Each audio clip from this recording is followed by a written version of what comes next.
So we're talking about chapter 25. I'm going to do the entire chapter today because you guys have done enough of these that I know that you are getting tired of it just like me. And I'll let you do some stuff in your assignments and it won't be a big deal. But all right. So for chapter 25, we're talking about paired samples and blocks. So if you have data in some sort of random sample that somehow is paired, or in an experiment you blocked something, and so you have two sets of data from two groups that aren't independent, then you have paired data. So for example, let's say I gave you a survey right now, and the entire class took the survey. Well, then I gave you the same survey 4 months from now, and all of you took the survey again. Well, the two sets of data aren't independent. They're each survey result is from that same person, and so it's done in a pair. So that brings us to a different type of test, right? And it kind of is a hybrid of some things we've already done. So it's not really that different. All right, so in the book, they use the example of Olympic speed skaters, all right? So when you're speed skating, you have two lanes, and some of the skaters are on the outside lane, some are the inside lane, and they were trying to see if the times compared, but the conditions can change on the track throughout the day, so that's really not independent, and you're going in heats of two, right? So maybe if your component is faster, you go faster because you're trying to catch up or something. So it's really not independent groups and not independent or individual people. You have paired data because you have heats of two people, okay? So you can focus on the differences between the pairs. Because what are you going to do? If you don't have independent groups, you can't do two sample tests, but you're still worried about how to compare them, and we still want to compare using the differences. We just do a special kind of difference, all right? So here is each heat from the book. Here are all of the speed skaters, okay? And if you look here, I marked it out. The first skating pair was only one person, okay? There was no competitor. So you can't have a pair than a pair. So you got rid of that data point. But what they're going to do is they're going to go through and they're going to do inside minus outside. Okay? So they're going to take heat where they're going to take the heat and they're going to subtract the times. So you get this set of differences. Well, now here is your data set. Now we don't have two samples. We have one sample. We have one sample. We should know what to do with that. We're talking about averages, but it's not talking about a one sample t-test. So a paired t-test is just going to be the mechanics of a one sample t-test, but you have to take the differences first. So you're still going to get two lists of data. You have to subtract to get the difference and then use that list of data to do the one sample t-test. All right. So here are your assumptions and conditions. Now, we've added a new assumption, and that it's paired data. You need to be able to justify your claim, okay? So you need to be able to explain specifically what you're doing. So I am going to say it's paired because it was siblings, or I'm going to say it was paired because the class took a survey now and took it again later. So they're not independent groups. Then we still have independence. Now, you don't have independent groups, but every single individual or every single pair should be independent of the other. We still have, is it a good representation of the population? Is it a random sample? If you have an experiment, most of the time randomness is taken care of, right, in a randomized experiment. 10%, again, may or may not make sense depending on what your population is. But it's always good to remember because it makes you think about what the population is anyway. You have to use 10% for other tests, so you don't want to forget about it, okay? And you still have to check the normal population assumption. So you still need to look at a plot of your data. So with your differences, so you don't have two different plots, you have one plot of data. And you should look at a histogram, which should be unimodal and symmetric. Or you should look at a normal probability plot, which should be reasonably straight. Okay, so you should be looking at those things for the difference. So just one histogram or one normal probability plot.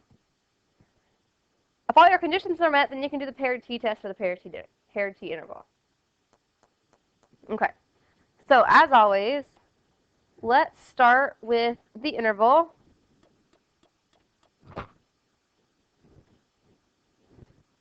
All right, so here's the name, paired t-interval, not shocking. Here is your confidence interval. Okay, now we have d bar. Well, d bar is just the mean of the differences. So you have that third set of data now where you have all the differences. You're going to find the mean of that list. That's your statistic in this case. T star, well, we're back to a one sample t, so just like a one sample t, you have n minus 1 degrees of freedom, but n is now the number of pairs, not the number of individuals. So if you're looking at the speed skating data, there are lots of individual speed skaters, but there's only so many pairs. And then the standard error, since it's a one sample test,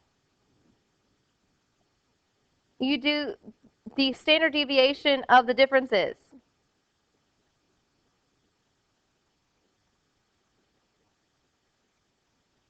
That's supposed to say differences. That doesn't look like differences at all. I apologize.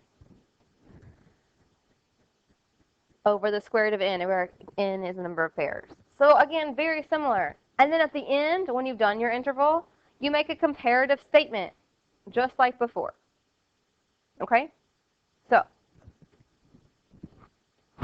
let's do an interval. Temperatures, let's see here. The table below gives the average high temperatures in January and July for several European cities. Right, a 90% confidence interval for the mean temperature difference between summer and winter in Europe. Be sure to check the conditions for inference and clearly explain what your interval means. Okay, well, do you have paired data or do you have two sample t data? Well, we have a bunch of cities with two temperatures, so this is paired data. Now, I'm going to check the conditions. I'm not going to write them all out because we have done this a million times before, but I do want you to see what you would write for the paired data assumption.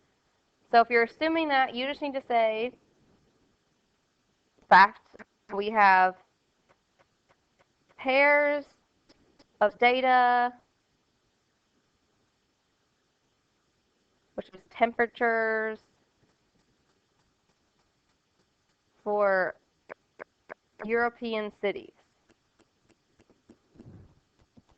Okay? Paired data, no big deal. Next one. Should there be any reason to believe that one city's temperature affects the other? I don't think so, so we're going to back that up with randomness. Now, are all these cities in the same place in Europe? No. So we're going to go with that the European cities are representative of all European cities. There are 12 cities. So 12 cities is less than 10% of all European cities. And then we need to look at a plot of the data. Well, so now that involves having a calculator.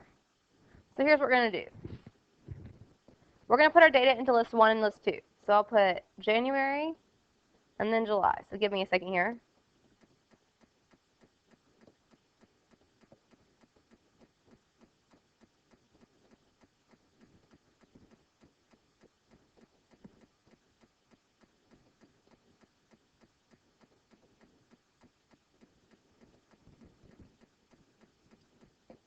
So that's January. And then July.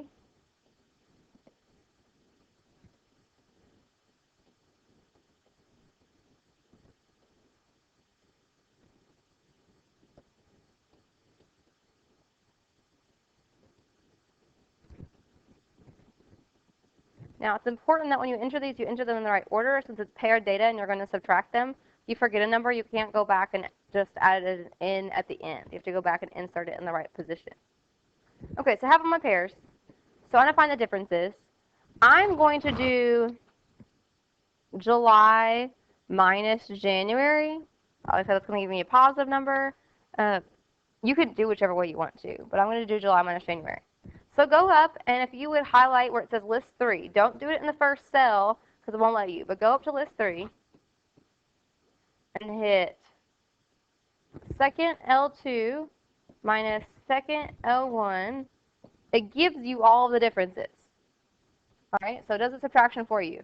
If you try to do it in the first cell, then it thinks you're trying to do all the differences into one block, and that won't work. Okay, so there are my differences. I want to see a normal probability plot of this data. So I need to turn one on, and then right here, we're using list 3. Be careful, it's the right list.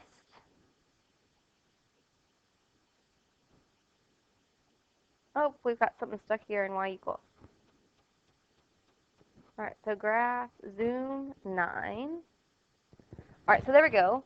So a normal probability plot of our difference in temperature is reasonably straight. So I have no reason to believe that the data isn't normal. Okay? Perfect. Checked all the conditions. So because the conditions are met, I can use a t-distribution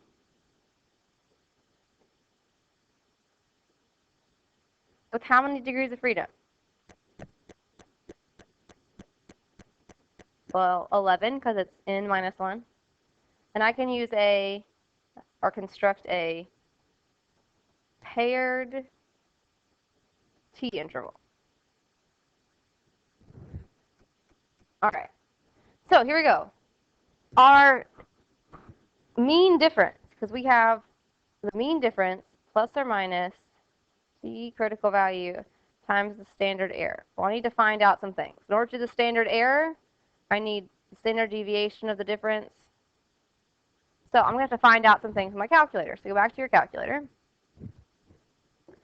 Stat calc, one variable stats for list 3, so you can find that mean and standard deviation. So 36.833 is our mean difference. We'll get to t star in a second. Our standard deviation is 8.663. Okay, and we're going to divide by the square root of 12. Now, t star, we know the degrees of freedom. And we know we want to be 90% confident. So you can go back and use inverse t. So second distribution, inverse t. The area would be 5% since we're 90% confident. 11 degrees of freedom. Then you get a t critical value of 1.796.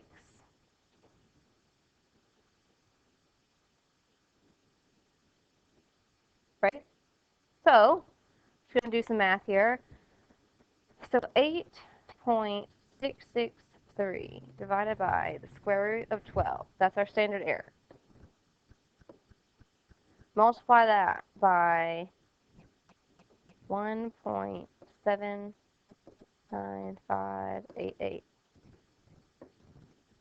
So we're going to do 36.833 minus that answer.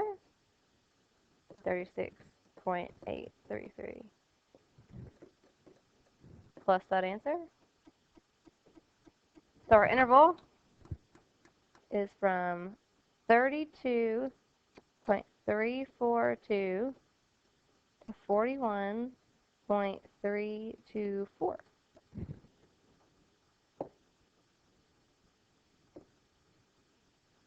Okay, so there's my interval, but now I need to interpret it. So I am 90% confident. Now, your statement is going to be a comparative statement, just like it was for a 2 sample t interval, because we're still comparing the differences. So I'm 90% confident that the average high temperature in July in Europe is between 32.34 degrees and 41.324 0.32 degrees higher than the average high temp in January, again, in Europe.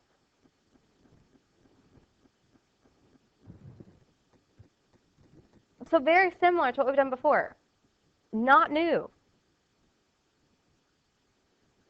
So one sample T procedure, but using comparative because you have technically two groups, so you're finding the differences first. I think these are easier than two sample T tests. So that's just me. All right, and let's look at the test, and then instead of me working through the entire test, I'm just going to show you the answer. That way we can talk about it. We can give you some problems to do. So for the paired T test, conditions are met. We want to see if the difference is significantly different from 0. So even though this says delta 0, we're going to check that the mean difference is equal to 0. Now, if we're doing the mean difference, let's say we were doing what we just talked about, which was July minus January temperatures. Then if I was doing a test, I would write out the mean difference of July minus January, all in subscript. So make sure you're identifying what you're subtracting. After you have your null hypothesis, you can, of course, do an alternative. Mu is greater than, less than, or not equal to. And then you would check your conditions, and then you would obtain the test, paired t-test, and then you do the mechanics. So here's the standard error. Standard deviation of the differences divided by the square root of n. Once you have that, you do your t statistic. It's always your statistic minus a parameter. In this case, our statistic is our mean difference, and probably our parameter is 0. And again, n minus 1 degrees of freedom, where n is the number of pairs. Once you get your t, you use t-CDF to find your p-value. Same stuff as the one sample t. So, we saw this before. So when you first read about this exercise break plan in chapter 24, you did not have an inference method that would work. Try again now. A company institutes an exercise break for its workers to see if it will improve job satisfaction as measured by a questionnaire that assesses worker satisfaction. Scores for 10 randomly selected workers before and after the implementation of the exercise program are shown in the table below. Well, A says identify the procedure you would use to assess the effectiveness of the exercise program and check to see if the conditions allow you to use that procedure. Well, they're asking you, what kind of test are you going to do? Well, you have 10 workers and before and after survey results. So I'm going to have to use a paired t-test to check the conditions of that. So let's look at this.